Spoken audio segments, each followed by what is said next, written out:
So, yeah, some people would even think Mahomes is playing better. The Chiefs' offense is better. RG3, fan of the show, said he thinks the Chiefs' offense is better without Tyreek. 7 games in. I mean, yeah, is that true? I think you look at the first year Pat had, obviously 55 touchdowns, was the MVP of the NFL. I think there was the new aspect, like it's new. Not a lot of teams can scheme it up. Not a lot of teams were ready for how Pat could throw the football, the weapons that we had. Tyreek was evolving. That offense was so much fun to play in. Mhm. I think it keeps evolving into Pat's strengths, and Coach Reed is making this year something that teams haven't seen before. Yeah. So having that brand new, this team is new, the looks are new. We're not sure exactly how Juju is being used. We're not sure how MVS is being used. It's still a question on, all right, in Coach Reed's offense, how are these pieces going to work? Yep. Well, at the same time, the offense is evolving. And on top of that, you don't even know what this piece is doing. That's interesting. Yeah, because I do feel like, the best offenses are obviously ones that have great players, but also ones where the coaches have thought of some new things or are doing things that defenses haven't really caught on to yet. And so what you're saying are still favorable to the pieces that they have. Oh, right? Of course, yeah, right. Yeah, but like it's not just we're dialing up this play because versus cover 3 we think it's going to go. We're dialing up this play because it has Patrick Mahomes. We want this player to do this. Exactly.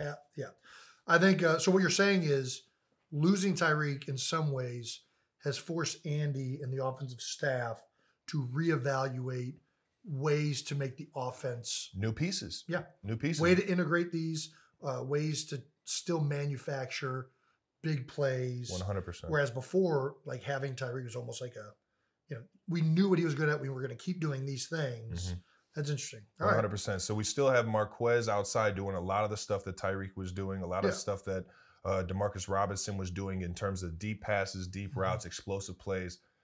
And we added someone who can control the middle of the field with the tight ends in this offense. Sure, yeah. And Juju is a big, physical, fast receiver who feels the game very well. Smart individual, understands defenses, understands the number count of where guys have to relate, who's relating to him, and he can fill voids. Yeah. And he's a sure catch every single time. So it's fun to see how this offense keeps evolving.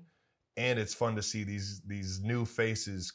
It's electric seeing Juju go for 124. You know, we haven't seen that in Kansas City. Yeah. That is electric. It's electric to see Marquez go downfield on 3rd and 9 and come through with a 40-yard bomb. Yeah. You know, that's electric. When we were talking about earlier, the feeling of seeing someone reach new heights or seeing someone reach that new milestone. Man, it's so much fun, and that's just what it builds is more energy to just keep fighting and keep finding new ways to get the ball downfield or get the ball in the end zone.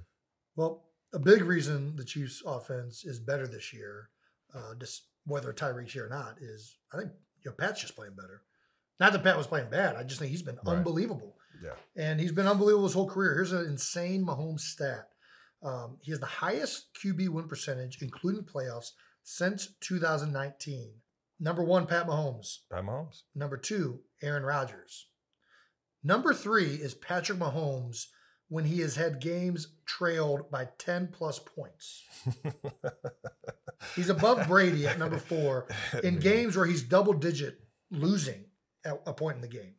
So,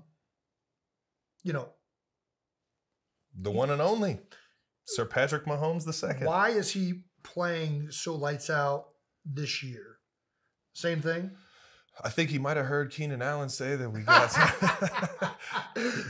somebody's about to get exposed, and it's. But that is an interesting. Do you think Pat takes it personal that? He's a big note taker. I've seen him take notes. He's a huge note taker. He's probably got hundreds and hundreds of those spiral 70-page things that the note pages that we always. You're talking about on plays or on people saying stuff? I think on film study. Oh, okay. But I'm assuming since he takes notes so much on film study that he's taking mental notes. Mental notes 100%. Yeah, I think that fuels that kind of stuff fuels. I know it fuels me. If somebody's saying that I'm not going to be the same player, or if I'm going to, be a lesser player the next year, or that fueled me this year. 100%. 1,000%. Yeah, whenever you've had you're going to doubt me? All right. That juices me up. Yeah. Well, you crashed Pat's post-game interview to call him the one and only Mahomes. The one and only, baby. Yeah. What's your best way to describe what makes him a special player? I'm here. I think the best way. Like Kermit the Frog. That's what you got. I'm here. That dude is such a competitor, man. That dude, I love watching film, especially when we win, because he's making unbelievable plays. But he's such a competitor in how he fights for the guys around him. Yeah. He doesn't. If he sees something cheap, he's not the guy that's gonna let that slide. He's gonna go and tell that dude, "Hey, man, cut all that extra shit out." Yeah. He's fighting for the guys next to him on the field at all times, leading us on the sideline, getting the guys rallied, getting the guys refocused, going up to guys, hey, this is how we like this play. This is how the communication, big on the comms. He's just the ultimate leader, man. And that's what makes it so fun to play with him, because he's going to do the instinctual stuff on the field to where he's Pat Mahomes. Nobody can throw the way he does. Nobody has the creativity in his mind to be able to, just have plays that you wouldn't think would be possible. But I think it's his film study. I think it's his ability to remember that kind of stuff. Like, if you talk to him, he's got that McVay kind of memory where he remembers watching this play from the third game of 2017 when he was scouting, the Philadelphia Eagles when we were playing. He has this weird way of remembering what defensive coordinators do, and it only makes him that much more quick twitch, that much more instinctual on the field. Yeah, in some ways I'm surprised by that you say he takes notes. Man, that dude, when I tell you it's chicken scratch, but that shit, it's got to be doing something, man. Because he's such a instinctual player. It. Obviously he understands the offense to a T. I feel like most guys that are dialed in note takers don't play the way Patrick Mahomes does. I think what makes Pat unique watching him is his, intuition. It's his instinctive play where he is clearly in his mind free to have that creative thought. And a lot of times I feel like when you're a note taker, when you're by the book, you end up becoming a very precise individual and you lose track of that creative ability. So the fact that he's able to be that meticulous and understanding and precise while also meticulous. I don't know how to spell unless you got Siri. It's got to be a U in there, right? Q. You want me to Google it? Q-U? So unless you're able to, usually it doesn't go back and forth. So maybe that's one of the things of why he's so good. He has the precision and he has the dialed in approach of the meticulous note-taking type player, but somehow he still is able to be free. He doesn't let that interfere. He doesn't let that bog down. What he does is he lets that build his instincts. Yeah. You can't be thinking about that on game day, right? That needs to be something that is thought throughout the week. On game day, you just got to go out there and let it play. You got to go. And he is one of the best at that I've ever seen. Man, it's fun. It's fun rocking with him, man. I know that. How has he evolved since his rookie year? I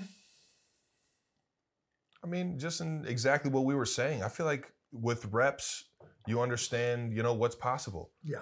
I think with how much film study he has, this guy watches. But he was throwing no-look passes his first year too. Yeah. Let's not get away from, his natural instinct of how he plays the game. He's one of the best at playing the game as free as he is. But I think with the reps and the understanding of defenses, with the understanding of situational football, with the when we say situational football, we're talking about third down specific. Like, what's the defensive coordinator running on 3rd and short, 3rd and 5 to 6, 3rd and 8, 3rd and 10 plus? He understands these kind of things to a whole nother level. So he's technically a step ahead of the game. Right. And when you do that and you can go out there and play free, I mean, that's when it gets electric. The biggest thing I think for him is that he's a fiend for football. He's a fiend for those situations. I was talking with him and Matt Nagy on the plane ride back, and they were just going back and forth of what happened during the second quarter, the end of the second quarter of a college game. And I'm sitting here like, I don't give a rat's ass about either one of those two college teams, let alone enough to watch college football on a Saturday while I'm, you know what I mean, trying to put my feet up. You know, I'll catch a Bearcat game, but I'm not sitting here watching a random SEC game or a random Pac-12 game, you know?